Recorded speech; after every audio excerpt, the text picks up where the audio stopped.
நிறைய பேர் கேள்விப்பட்டிருப்பீங்க, தூங்கி எழுந்தாங்க, காலையில் கை கால் வரல, பேச்சு வரல. இதைத்தான் நம்ம பொதுவாக சொல்கிறோம் பக்கவாதம். இங்கிலீஷில் இது வந்து ஸ்ட்ரோக் அப்படின்னு சொல்லுவோம். ஒரு ஷாக்கிங் ஃபேக்ட் என்னன்னு தெரியுமா? உலகத்தில் ஒவ்வொரு 40 செகண்டுக்கும் ஒருத்தர் வந்து பக்கவாதத்தால் பாதிக்கப்படுறார். இந்த வீடியோவில் பக்கவாதம் வருவதற்கான 5 முக்கிய காரணங்கள் மட்டும் இல்லாமல் இந்த வீடியோவோட கடைசியில் பக்கவாதத்திலிருந்து காப்பாற்றக்கூடிய ஒரு முக்கியமான ஒரு அட்வைஸ் சொல்ல போகிறேன். அதனால ஸ்கிப் பண்ணாமல் இந்த வீடியோவை பாருங்கள். என் பேர் டாக்டர் ராஜ்குமார். நான் தேனியில் கடந்த 20 வருடங்களாக 50,000க்கும் மேற்பட்ட சர்க்கரை நோயாளிகளுக்கு சிகிச்சை அளித்து வரும் மல்டி ஸ்பெஷாலிட்டி ஹாஸ்பிட்டலான நலம் ஹாஸ்பிட்டலின் தலைமை மருத்துவர். பக்கவாதம்னா என்ன? பக்கவாதம்னா ஒரு பக்கம் கை கால் முகம் எல்லாமே வந்து வேலை செய்யாம போயிடும். காலில் நடக்க முடியாது, கையை அசைக்க முடியாது, வாய் வந்து ஒரு சைடு வந்து இழுத்துக்கிட்டு இருக்கும், கண்ணையும் அதே மாதிரி முழுசா மூட முடியாத ஒரு நிலை. இதுல ஒரு முக்கியமான விஷயம் என்னன்னு பார்த்தீங்கன்னா, ஒருத்தருடைய வலது கால், வலது கை, வலது முகம் பாதிச்சிருந்துச்சுன்னா அவருடைய இடது மூளை பாதிச்சிருக்குன்னு அர்த்தம். அதே மாதிரி இடது கால், கை, முகம் பாதிச்சிருச்சுன்னா மூளையோட வலது பக்கம் பாதிச்சிருக்குன்னு அர்த்தம். பக்கவாதம் ஏன் வருது?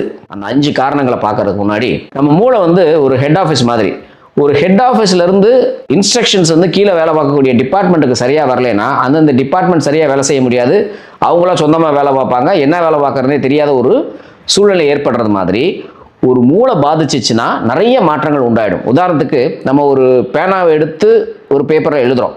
ஸோ அந்த பேனாவை எடுக்க சொல்றது மூளையோட வேலை. அந்த விரல்களுக்கு நடுவில் அந்த பேனாவை பிடிச்சி பேப்பருக்கு மேலே வச்சு எழுதுறதும் மூளையோட வேலை. ஸோ இப்போ இந்த மூளை சரியாக வேலை செய்யலைன்னா நம்ம அந்த பேனாவையும் எடுக்க முடியாது, எழுதவும் முடியாது, அந்த கையும் செயல் எழுந்து போயிடுது. இதுதான் மூளையோட முக்கியமான வேலை. ஸோ மூளையில் என்னென்ன பாதிப்புகளால் பக்கவாதம் வருதுங்கிறத பார்க்கலாம்.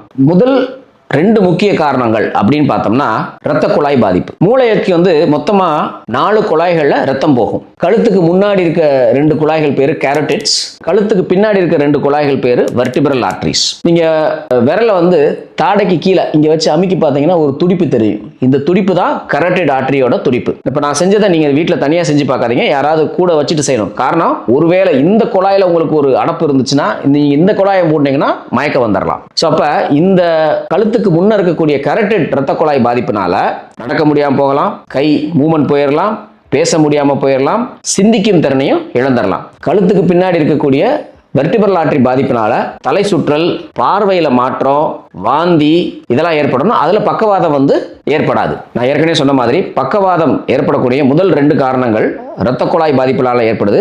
அதுல ரொம்ப முக்கியமானது அப்படின்னு பார்த்தா இரத்த குழாய் அடைப்பு. மூளைக்கு கரோட்டிட் வழியா போகக்கூடிய ரத்த குழாயில ஒரு ரத்த கட்டி அடைச்சிச்சுன்னா என்ன ஆகும்னா மூளைக்கு போகக்கூடிய ரத்தம் பாதிச்சிடும். ஸோ இதனால என்ன ஆகும்னா அந்த பேஷண்ட் வந்து நல்லா தூங்க போயிருப்பாரு, மறுநாள் காலையில் எந்திரிச்சு பார்த்தா ஒரு கை கால் முகம் எல்லாமே பாதிச்சிருக்கும். இது யார் யாருக்கு வரலாம் அப்படின்னு பார்த்தா ரத்த சர்க்கரை கட்டுப்பாடு இல்லாதவங்களுக்கு, அதிகமாக பிரஷர் பாதிப்பு இருக்கிறவங்களுக்கு, கொழுப்பு சத்து வேறுபாடுகள், அதிக உடல் எடை, உடற்பயிற்சி இல்லாமல், இதெல்லாம் வந்து இதுக்கான ரிஸ்க் ஃபேக்டர். இதில் ரொம்ப முக்கியமான ஒரு விஷயம் அப்படின்னு பார்த்தோம்னா பக்கவாதம் அப்படிங்கிறது வந்த முதல் 4 மணி நேரம் ரொம்ப முக்கியமான ஒரு விஷயம். இந்த 4.5 மணி நேரத்தில் நீங்கள் மருத்துவமனையை பார்த்து அதுக்கான காரணங்கள், இந்த இரத்த குழாய் பாதிப்பில் அடைப்பா இல்லை அடுத்து நான் சொல்லக்கூடிய இரத்த கசிவா அப்படிங்கிறத தெரிஞ்சுக்கிட்டு அதுக்கான சிகிச்சைனா என்னென்னா, ஒன்று அந்த ரத்த கட்டியை கரைக்கக்கூடிய மருந்துகளோ இல்லை ஒரு ஸ்டென்ட் போட்டோ அந்த கட்டியை தள்ளிடலாம். இப்படி தள்ளுறதுனால 100% பக்கவாதத்திலிருந்து தப்பிச்சிடலாம். உங்களுக்கு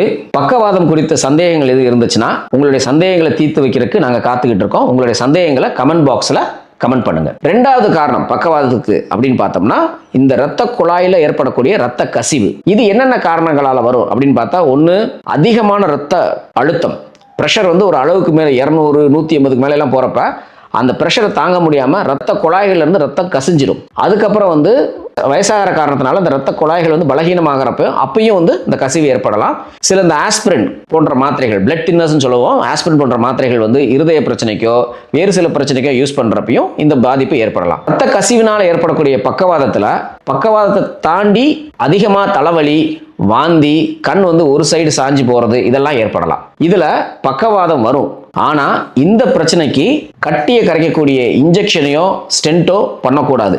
அதனால தான் அந்த முதல் 4.5 மணி நேரத்தில் ஸ்கேன் எடுத்துட்டு என்ன காரணத்தினால அந்த பக்கவாதம் வந்திருக்குங்கிறத தெரிஞ்சுக்கிட்டு அதுக்கேற்ற மாதிரி சிகிச்சை செய்யறதுங்கிறது ரொம்ப முக்கியமான ஒரு விஷயம். அடுத்த முக்கிய காரணம் தலையில அடிபட்டா வரக்கூடிய இரத்த கசிவினால் ஏற்படக்கூடிய பக்கவாதம். இதை வந்து 2 வகைப்படுத்தலாம். நம்ம காருக்கு கவர் போடுறோம் பார்த்தீங்களா, அதே மாதிரி மூளையை சுத்தி வந்து டுராமேட்டர் அப்படின்னு சொல்லி ஒரு கவர் இருக்கும். இந்த கவருக்கு வெளியே ரத்த கசிவு ஏற்பட்டுச்சுன்னா அது பேரு எக்ஸ்ட்ரா டியூரல் ஹெமட்டோமா. அதுக்கு கீழே ஏற்பட்டுச்சுன்னா அது பேரு சப்டியூரல் ஹெமட்டோமா. இந்த எக்ஸ்ட்ரா டியூரல் ஹெமட்டோமாங்கிறது எப்ப ஏற்படும்னா சாலை விபத்துகள், திடீர்னு தரையில வழுக்கி விழுந்து தலையில அடிபடுறது, ஸோ தலையில யாரோ ஓங்கி அடிக்கிறது, இது மாதிரி ஏற்படக்கூடிய ஒரு காரணங்கள். இந்த எக்ஸ்ட்ரா டியூரல் ஹெமட்டோமாங்கிறது ஒரு மெடிக்கல் எமர்ஜென்சி. அதை வந்து உடனே அறுவை சிகிச்சை செஞ்சு சரி பண்ண வேண்டிய கட்டாயம், இல்லைன்னா உயிரிழப்பு ஏற்பட்டலாம். 2வது கசிவு பேரு, அதாவது இந்த டொராமேட்டருக்கு கீழே இருக்கக்கூடிய கசிவு பேரு சப்டியூரல் ஹெமட்டோமா. இது எப்படி வரும் அப்படின்னு பார்த்தோம்னா, நான் ஒரு உதாரணம் சொல்றேன். இது வந்து நம்ம ஹாஸ்பிட்டல்ல ஒரு 3 மாசத்துக்கு முன்னாடி நடந்த ஒரு நிகழ்வு. நம்மளுடைய regular patient, whole family diabetic, நம்மளுடைய ரெகுலர் பேஷண்ட், அந்த ஐயாக்கு வந்து ஒரு 88-89 வயசு இருக்கும். என்ன இருந்திருக்கு, ஒரு நாள் பாத்ரூம்ல போறப்ப கால் வலிக்கு தலை வந்து அந்த சுவத்துல பலமா இடிச்சிருச்சு. அந்நேரம் ஒரு மாதிரி தலை சுத்து வந்திருக்கு. பட் இருந்தாலும் வீட்டில் இருக்கவங்க வந்து தலை இடிச்சிருச்சுன்னு சொல்லிட்டு கொஞ்ச நேரத்தில் நார்மலான காரணத்தினால ஃபர்தரா எதுவும் ட்ரீட்மெண்ட் எடுக்கல. ஸோ 2-3 நாள் கழிச்சு அவருக்கு திடீர்னு அதிக தலைவலி, தலை சுற்றல் இதெல்லாம் ஏற்பட்டிருக்கு. அதுக்கப்புறம் வந்து நினைவுமே மாற ஆரம்பிச்சிருச்சு. நிறைய மறக்க ஆரம்பிச்சிட்டாங்க. இடம் பொருள் தெரியாம பேச ஆரம்பிக்கக்கூடிய ஒரு சூழ்நிலை. அப்புறம் இது மாதிரி சில மாற்றங்கள் வந்தோம்னா ஹாஸ்பிட்டல் கூப்பிட்டு வந்தாங்க. ஹாஸ்பிட்டலில் கூப்பிட்டு வந்து அவருக்கு எக்ஸாமின் பண்ணி பார்த்தப்ப அவருடைய வலது கை வந்து முழுமையா செயல் இல்லை. ஸ்கேன் பண்ணி பார்த்ததுல அவருடைய மூளையோட இடது பக்கத்துல ஒரு இரத்த கசிவு, அந்த தலை வந்து அந்த சுவத்துல இடிச்சதுனால ஒரு இரத்த கசிவு, அதுவும் சைஸ் ஒரு அளவுக்கு மேல இருந்ததுனால அவசியம் அந்த ரத்தத்தை வெளியேற்ற வேண்டிய ஒரு சூழ்நிலை. 89 வயசு, ஆபரேஷன் ஃபிட் அப்படின்னு கேட்டோம்னா ரொம்ப ஹை ரிஸ்க், அதுவும் மூளையில பண்ணக்கூடிய சர்ஜரி. பட் அவங்க அட்டெண்டர்ஸ் என்ன சொன்னாங்க, 89 வயசு ஆயிடுச்சு, ஆனா கடைசி வரைக்கும் ஒரு நல்ல முறையில் சிகிச்சை செஞ்சு முயற்சி செய்வோம் சார், பண்ணலைன்னா கண்டிப்பா இறந்து போயிடுவாருன்னு சொல்றீங்க, பட் ஒரு ஆபரேஷன் பண்ணி பார்ப்போம், நல்லானா சந்தோஷம், இது வந்தாலும் நாங்கள் அக்செப்ட் பண்ணிக்கிறோம் அப்படின்னு ஒரு பாசிட்டிவ் எங்களுக்கு கொடுத்ததுனால அந்த பேஷண்ட்டுக்கு நியூரோ சர்ஜரி பண்ணோம். நியூரோ சர்ஜன் வந்து ஒரு பர்ஹோல் போட்டு அந்த ரத்தத்தை வெளியேற்றிட்டாங்க. 2-3 நாள் ஐசியூல இருந்தார் அந்த ஐயா. அதுக்கப்புறம் 7வது நாள் நல்லாகி டிஸ்சார்ஜ் ஆகிட்டார். இன்னமும் நல்லா நடந்துகிட்டு இருக்காரு. ஸோ இதுல இருந்து என்ன தெரியுதுன்னா, வயதானவர்களுக்கு, அது குறிப்பா ஆஸ்பிரின் போன்ற பிளட் தின்னர் இருக்கிறவங்களுக்கு தலையில ஒரு சின்ன அடியோ பெரிய அடியோ பாதிப்பு இருக்கோ இல்லையோ மருத்துவர் ஆலோசனை பெற்று அதுக்கு ட்ரீட்மெண்ட் எடுக்கணுமா வேணாமாங்கிறத ஆரம்ப ஸ்டேஜ்லேயே முடிவு எடுக்கணும். இதுவரைக்கும் பக்கவாதத்திற்கான 5 காரணங்களையும் அதை வராம எப்படி தடுக்க முடியுங்கிறத பத்தி பார்த்தோம்.